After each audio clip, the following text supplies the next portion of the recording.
Hello friends, welcome to easy notes for your online study channel. आप सबके अपने YouTube channel पे आप सभी का बहुत बहुत स्वागत है।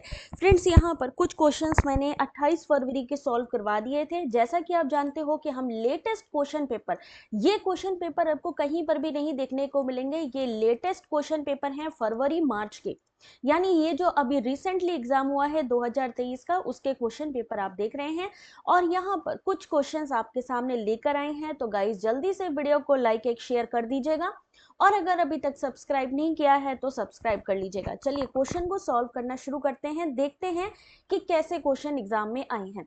तो 28 फरवरी शिफ्ट 1, यहाँ पर कुछ क्वेश्चन ऑलरेडी मैं करा चुकी हूँ, प्रीवियस वीडियो में देख सकते हैं।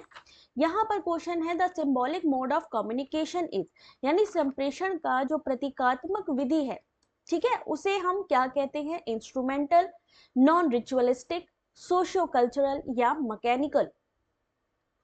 यंत्रीय, गैर अनुष्ठानिक, सामाजिक सांस्कृतिक या फिर यांत्रिक। तो इस क्वेश्चन का सही आंसर क्या होगा? ऑप्शन नंबर 3, सामाजिक और सांस्कृतिक। Symbolic mode of communication, socio cultural. ठीक है, ध्यान से देख लीजिएगा, इससे जुड़े क्वेश्चन आपको आगे भी देखने को मिलेंगे। क्वेश्चन नंबर 2 आपके सामने, शैक्षिक व्यवस्था के साथ समाकलित संप्रेषण कैसा होता है? Integrated communication with the educational system will. Option number 1, शिक्षकों के लिए विदेश जाने के लिए अवसरों में वृद्धि करना, शैक्षिक अधिकारों के प्रति जन जागरूकता में वृद्धि करना, नीति निर्माण की गुणवत्ता में सुधार करना, शैक्षिक सेवा प्रदान करने में सुधार करेगा, शिक्षकों को बेहतर परिलिप्तियों का अभिगम प्रदान करेगा। तो यहाँ पर जो पॉजिटिव चीजें हैं, integrated communication with the education system, तो वो कौन कौन सा है? Option number B. भाई टीचर अगर विदेश चले जाएंगे तो भाई ये तो चीज सही नहीं है, क्योंकि फिर देश का क्या होगा, इसलिए पहला ऑप्शन गलत। Increase public awareness of educational right बिल्कुल सही है। उसके अलावा improve the quality of policy preparation, यानी नीति निर्माण की गुणवत्ता में सुधार, प्रति जन जागरूकता में वृद्धि करना। उसके अलावा जो सही आंसर है, improve the educational service delivery, यानी नैतिक सेवा प्रदान करने में सुधार करना। तो यहाँ पर इस क्वेश्चन का जो सही आंसर है option number 2, question number 2, option number 2। Question number 3, ध्यान से देखिएगा, मैं पहले आपको जूम करके क्वेश्चन को पढ़ा देती हूँ, उसके बाद आप आंसर करिएगा। क्वेश्चन नंबर 3 कि इंटरनेट साइबर स्पेस के प्रौद्योगिकी विज्ञान जगत के अस्तित्व को प्रतिबिंबित करता है। कथन 2 है कि साइबर स्पेस ने ईमेल, www सदृश और अनेकों अन्य उप मीडिया के आगमन को अनिवार्य बना दिया है। The internet reflects the existence of a techno-science world of cyberspace. Statement 2 is the cyberspace has necessitated the arrival of many submedia like email, www and many others. तो क्या लगता है इस क्वेश्चन का सही आंसर? भाई जहां पर इंटरनेट, साइबर स्पेस आ गया, जहां पर प्रौद्योगिकी विज्ञान आ गया, उसको अस्तित्व को प्रतिबिंबित करता है, बिल्कुल सही बात है। और साइबर स्पेस ने ईमेल, www जैसे और अन्य उप मीडिया के आगमन को भी अनिवार्य बना दिया है। तो यहाँ पर सही आंसर है, ये दोनों ही सही है। इस समय सोशल मीडिया, मल्टीमीडिया, आपका वेब 2.0, इन सब से भी क्वेश्चन सबसे ज्यादा आ रहा है। तो यहाँ पर देखते चले जो लेटेस्ट पैटर्न है, पीवाईक्यू हम क्यों सॉल्व करते हैं, हालांकि ये पीवाईक्यू 1 महीने पहले का ही क्वेश्चन पेपर है, तो ये लेटेस्ट क्वेश्चन पेपर हम क्यों सॉल्व करें भाई? इससे पता लगेगा कि एग्जाम में पैटर्न कैसा आ रहा है। ऐसा तो नहीं हम पुराने पैटर्न से तैयारी कर रहे हैं और वो एग्जाम में पूछा ही ना जाए। अब यहाँ पर अभी तक क्या होता था, कम्युनिकेशन से पूछे जाते थे कम्युनिकेशन टाइप्स, लेकिन अब क्या पूछ लिया है यहाँ पे इन्होंने? इफेक्ट, कम्युनिकेशन के इफेक्ट, यंत्रीय प्रभाव, प्रतिष्ठा प्रभाव, सौंदर्य शास्त्रीय प्रभाव और प्रविलंबन प्रभाव। ध्यान से देखिए इस क्वेश्चन को।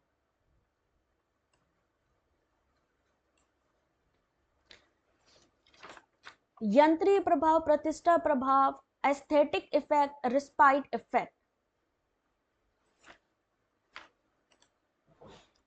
क्या होगा इस क्वेश्चन का सही आंसर? क्वेश्चन नंबर कौन सा है भाई? क्वेश्चन नंबर 4 है ये।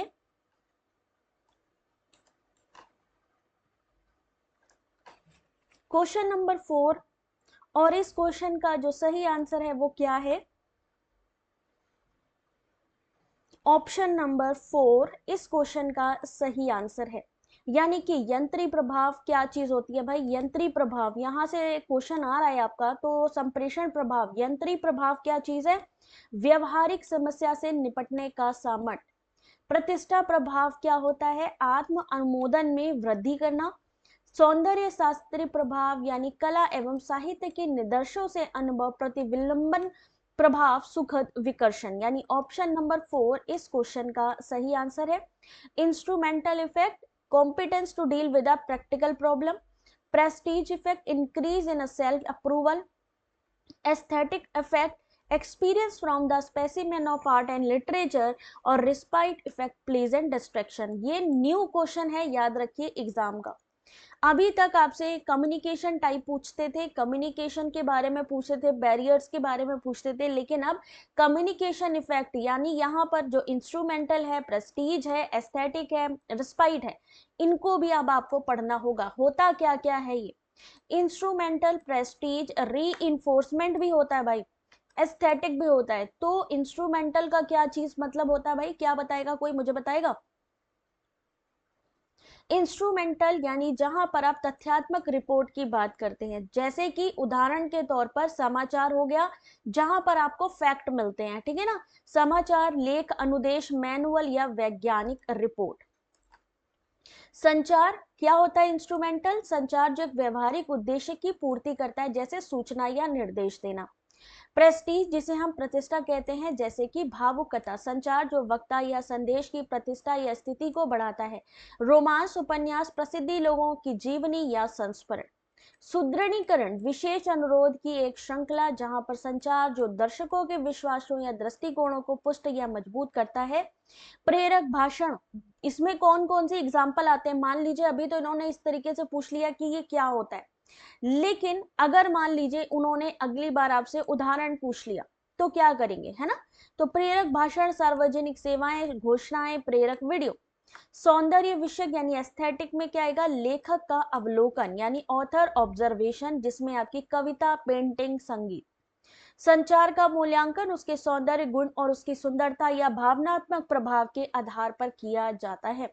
अब ये पूरी की पूरी चीजें यहाँ पर उनका डेफिनेशन, कम्युनिकेशन के टाइप ऑफ इफेक्ट, एग्जाम्पल सब दे दिए हैं। और ये बहुत इंपॉर्टेंट है क्योंकि हो सकता है नेक्स्ट एग्जाम में डिफरेंस पूछ लिया जाए किसके किसके बीच में, इंस्ट्रूमेंटल या प्रेस्टीज के बीच में, रीइंफोर्समेंट या एस्थेटिक के बीच में।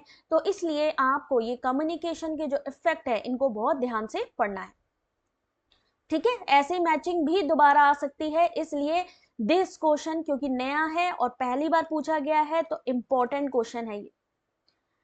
क्वेश्चन नंबर 5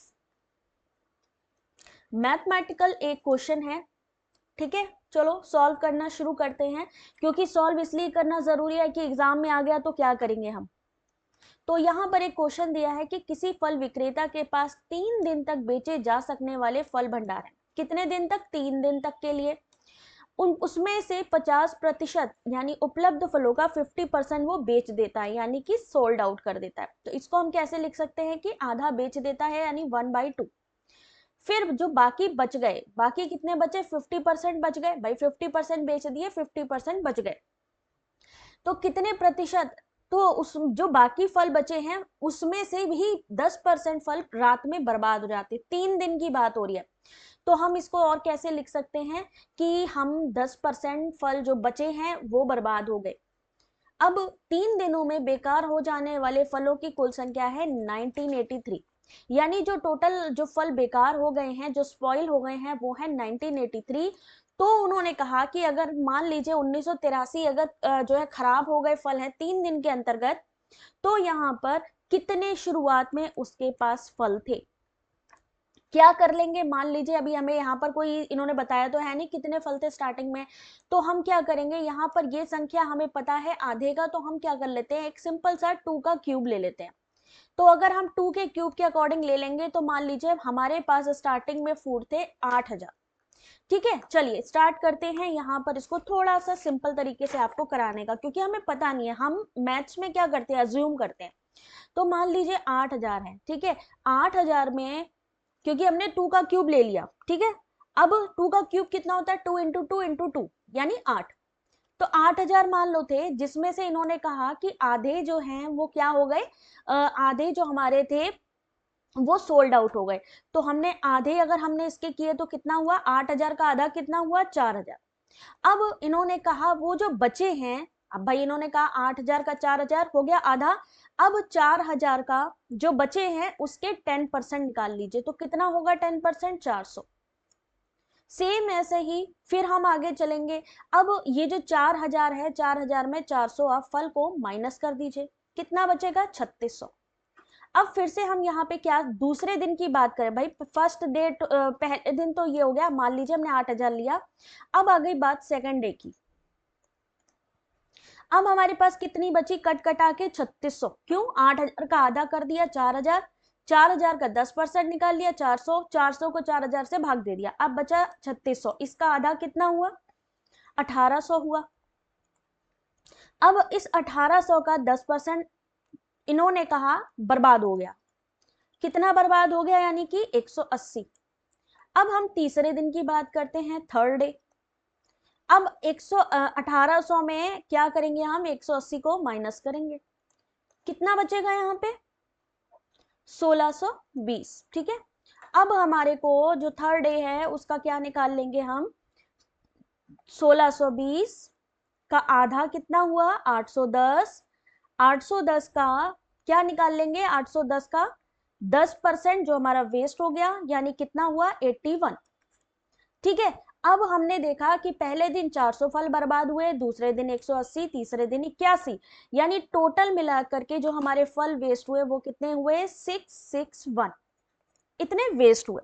हमें संख्या नहीं मालूम है, लेकिन इन्होंने क्या बोला कि मान लीजिए जो बेकार होने वाले फलों की संख्या है वो है 1983, क्या है, 1983। अब भाग दे दीजिए जरा, उन कितने दिनों की बात हो रही है, 3 दिनों की बात हो रही है, इससे इसको डिवाइड करेंगे कितना आएगा, 661 आएगा। यानी कि हम यहाँ पर हम बात करें तो हमारा जो अनुपात बन रहा है 1:3 का बन रहा है। इसका मतलब है, मान लीजिए हमारी इनिशियल हमारा जो फ्रूट्स थे, मान लीजिए अगर हम बात करें कि 8000 के हिसाब से, तो 8000 का इंटू कर दीजिए 3, तो हमारा कितना आंसर आ जाएगा, 24000, और यही हमारा सही आंसर है। ठीक है, अगर हम मान लेते हैं 1983 हमारे फ्रूट्स खराब हो गए, कितने दिनों के अंदर, 3 दिनों के अंदर, तो कितना आ जाएगा, 661, यानी यहाँ पर हम सही जा रहे हैं, है ना। अब उस 3 से आपने क्या कर देना है, 8000 को मल्टीप्लाई कर देना है, सही answer option number 4। I hope आप लोगों को समझ में आया होगा, ना समझ में आया हो तो एक बार फिर से इसको रिवाइंड करके देखिएगा। क्वेश्चन नंबर 6, रीजनिंग का क्वेश्चन आपके सामने। क्वेश्चन नंबर 6, ठीक है। अब इस क्वेश्चन का क्या आंसर होगा, जल्दी से बताइए।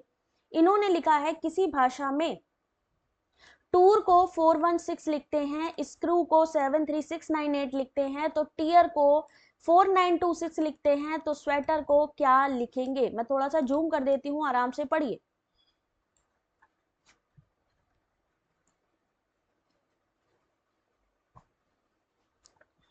मान लीजिए किसी भाषा में टूर को 416, यानी सारे के सारे स्वेटर के शब्द बन रहे हैं स्क्रूवेटर के अंदर, स्क्रू टूर के अंदर सारे के सारे, टीयर के अंदर सारे के सारे शब्द बन रहे हैं, ध्यान से देखें। तो अगर हम यहाँ पे देखेंगे तो एस फॉर क्या बन रहे हैं हमारा, एस की वैल्यू क्या आ रही है, 7, डब्ल्यू की वैल्यू निकाल लो, डब्ल्यू की वैल्यू कितनी है, 8। ठीक है, उसके बाद क्या है, ई, ई की वैल्यू क्या है हमारी, ई का मतलब है दूसरे नंबर पे है, यानी 9, कितनी है वैल्यू, 9। उसके बाद में क्या आया, ए की वैल्यू कितनी है भाई, यहाँ पे जल्दी से देख के बताओ भाई।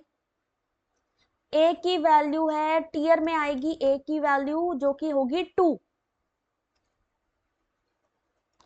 ATER, टी का मतलब क्या हुआ, जल्दी जल्दी से देख के बताओ जरा, सही आंसर क्या होगा। टी का मतलब क्या हुआ, टी यहाँ पे है 4, ई का क्या मतलब हुआ, यहाँ पे ई आ गया आपका दूसरे नंबर पे 9, और आर, आर का मतलब है 6, यानी आपकी जो संख्या बनी वो बनी 7892496। अब इसमें से देखो जरा कौन सी संख्या है, 7892496। ऑप्शन नंबर 4 इस क्वेश्चन का बिल्कुल सही आंसर है। ठीक है, रीजनिंग के क्वेश्चन ऐसे सॉल्व करने हैं। क्वेश्चन नंबर 7, अब एक संख्या लिखी है, इन्होंने कहा अब इसके बाद क्या आएगा, 67 के बाद अब क्या आएगा।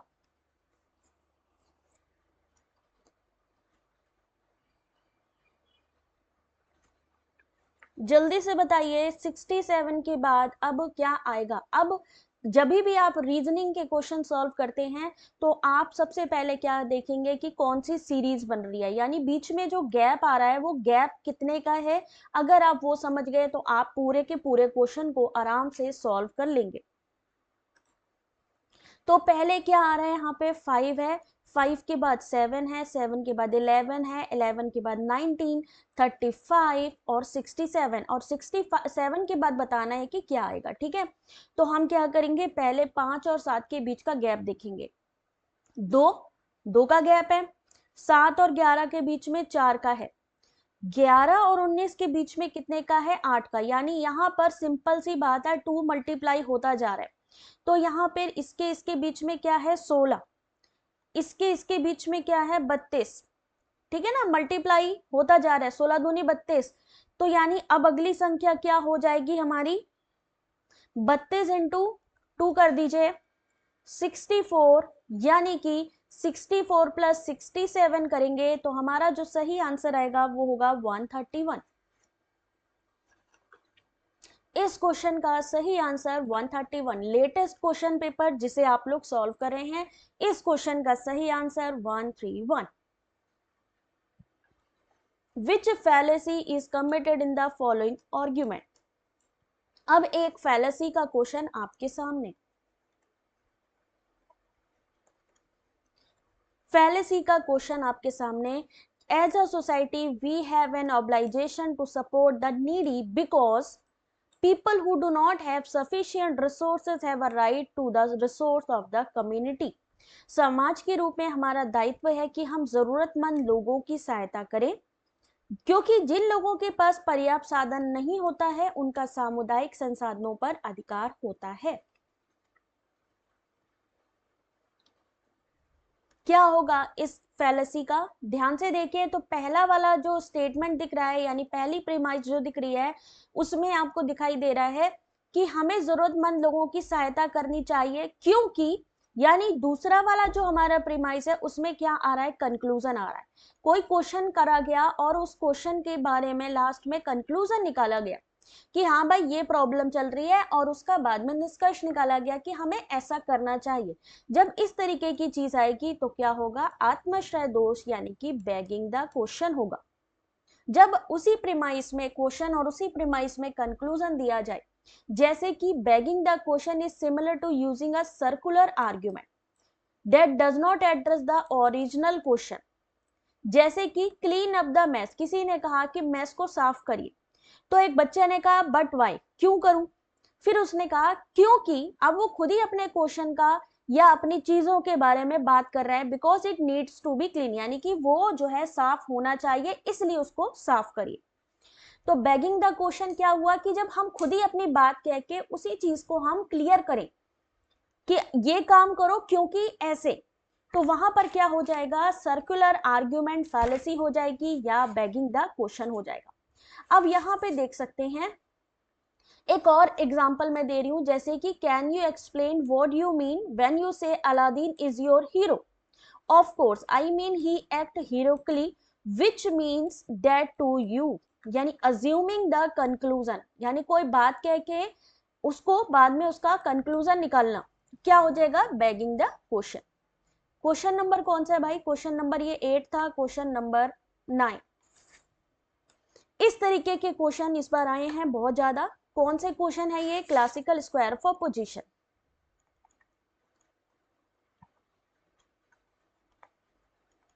आंसर करिए क्वेश्चन नंबर 9।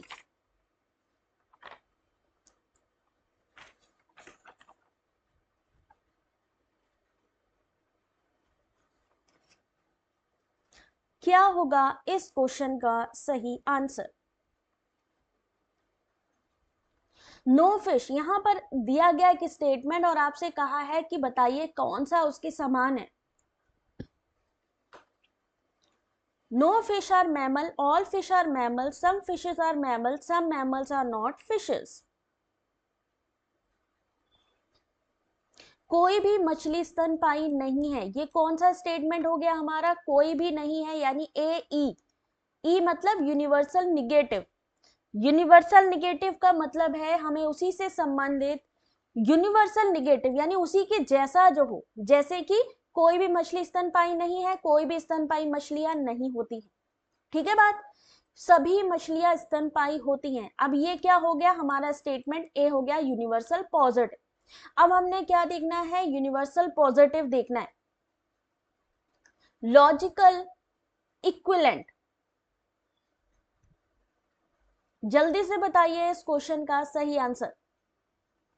कोई भी मछली गैर स्तनपायी नहीं होती है, कुछ मछलियां स्तनपायी होती हैं, यानी ये क्या हो जाएगा कि कुछ स्तनपायी मछलियां होती हैं और कुछ स्तनपायी मछलियां नहीं होती हैं। इट मीन्स कि कुछ स्तनपायी गैर मछलियां होती हैं, यानी यहां पर इस क्वेश्चन का सही आंसर है ऑप्शन नंबर 3। ठीक है, बात समझ में आ रही है? इस क्वेश्चन का सही आंसर ऑप्शन नंबर 3, यानी जो लॉजिकल इक्विवेलेंट हो, उसके समान हो, उस पे आपको टिक करना है। क्वेश्चन नंबर 10 सेम चीज है, फिर से आई है एक ही क्वेश्चन पेपर में दोबारा फिर से। कुछ पशु पक्षी होते हैं अगर गलत मान लिया जाता है तो कौन सा कथन तात्कालिक रूप से सत्य माना जाएगा? यानी कि अगर हम कुछ पशु पक्षी होते हैं, सम एनिमल्स और बर्ड्स है, यानी कि ये क्या हुआ हमारा? पर्टिकुलर अफर्मेटिव हुआ। पर्टिकुलर अफर्मेटिव हुआ। अगर पर्टिकुलर अफर्मेटिव हमारा रॉन्ग है तो क्या सही होगा?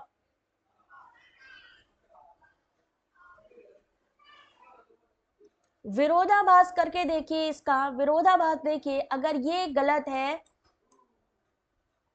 अगर हमारा आई गलत है, इट मीन्स कि हमारा जो ई है वो सही होगा। क्यों सही होगा? क्योंकि विरोधाभास है। और अगर हमारा ई सही है तो हमारा आई सही होने के चांसेस होते हैं, क्योंकि ये दोनों सिमिलर इक्विवेलेंट में आते हैं।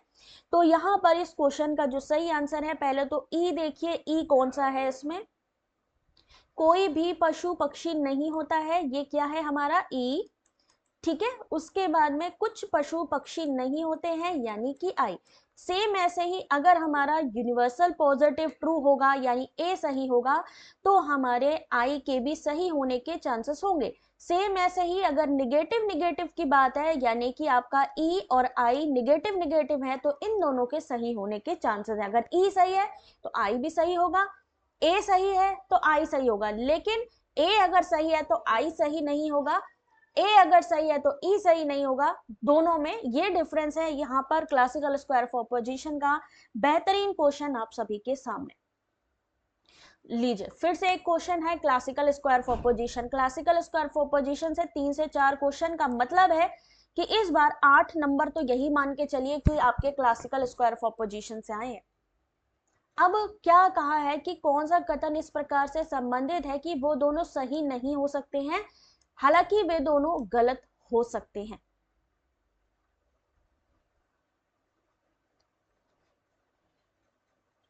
वो दोनों सही नहीं हो सकते हैं, हालांकि वो दोनों गलत हो सकते हैं।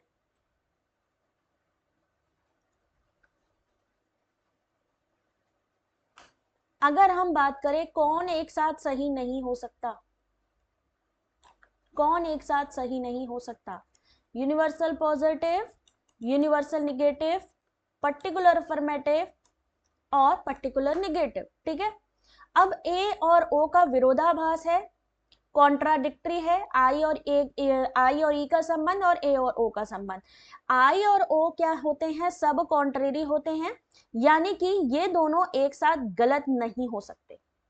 आई और ओ एक साथ गलत नहीं हो सकते, हालांकि सही हो सकते हैं, लेकिन अगर ए और ई की बात करें तो ये दोनों क्या हो सकते हैं, एक साथ सही नहीं हो सकते। जैसे कि अगर हम कहेंगे कोई क्वेश्चन है उसको मान लीजिए यस, तो किसी क्वेश्चन के ऑप्शन को मान लीजिए नो, तो किसी कोई एक चीज सही होगी, या तो यस सही होगा या नो सही होगा, हालांकि वे दोनों ही गलत हो सकते हैं। तो यहाँ पर हमारा जो संबंध है विपरीत का कौन सा होगा, कॉन्ट्रेरी, और कॉन्ट्रेरी संबंध किसके किसके बीच है, ए और ई के बीच में, यानी option number all trees have roots, यानी सभी वृक्षों में जड़ होती है। नो ट्रीज हैव रूट्स, यानी किसी भी वृक्ष में जड़ नहीं होती है। ऑप्शन नंबर 2 ए और बी सभी क्वांटिफायर है। ऑल क्वांटिफायर किसके लिए है, यूनिवर्सल पॉजिटिव के लिए। नो किसका क्वांटिफायर है, आपका यूनिवर्सल नेगेटिव के लिए। सम है पर्टिकुलर पॉजिटिव के लिए। सम नॉट किसके लिए है, पर्टिकुलर नेगेटिव के लिए। तो यहां पर ये वाला क्वेश्चन आपके सामने, ठीक है, ये भी मैंने सॉल्व करवा दिया भाई, देख लो, जहां ना समझ में आया हो तो बताना। क्वेश्चन नंबर 11 था ये वाला, लेटेस्ट क्वेश्चन पेपर सॉल्व कर रहे हैं। क्वेश्चन नंबर 12, भारतीय शास्त्रीय न्याय मत के अनुसार कौन सा बाधित तर्क दोष यानी गैर अनुमान सिद्ध व्याघातित मध्य पद का उदाहरण है।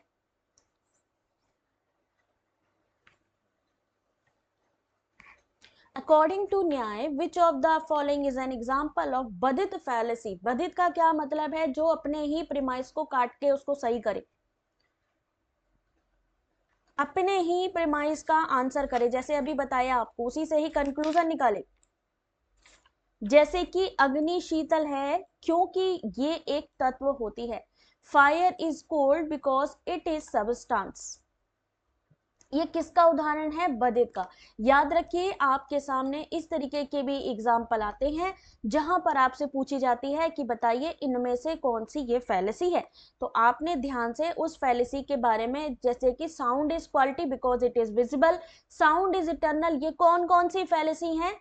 चारों के चारों ऑप्शन आप लोग मेरे को सेंड करेंगे टेलीग्राम पे, बताएंगे कि कौन कौन सी फैलेसी है। ये आज का होमवर्क है आप लोगों के लिए, ठीक है। फिर आया question number 13,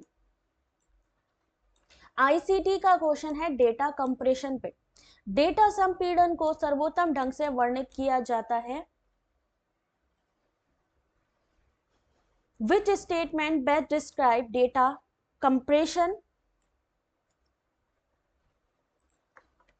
The process of calculating the file size of a saved file, the process of encoding character into more than one language, the process of encoding information to try and use fewer bits than the original data, the process of removing necessary data from a file.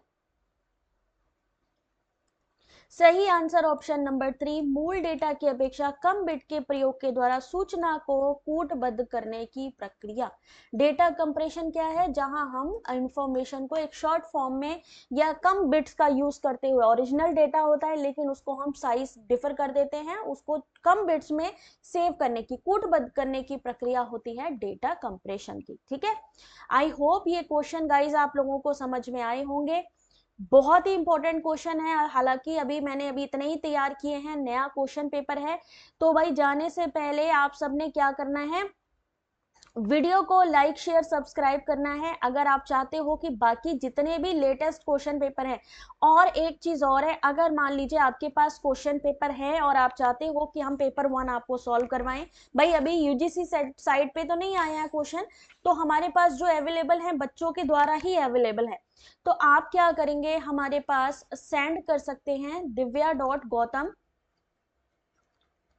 Mail ID है 16@gmail.com। इस पे आप लोग जो question paper है आप लोग send कर दीजिएगा, ठीक है। जिससे क्या होगा, मैं आप लोगों को आपके अकॉर्डिंग जो पेपर 1 है उसको सॉल्व करवाने में आपकी हेल्प करूंगी। बाकी क्लास होगी आपकी, उसकी भी आपको बहुत जल्दी पीडीएफ और इसकी पीडीएफ भी आपको मिल जाएगी। तब तक के लिए अपना ध्यान रखें और सब्सक्राइब करना चैनल को बिल्कुल ना भूलें। Thanks for watching.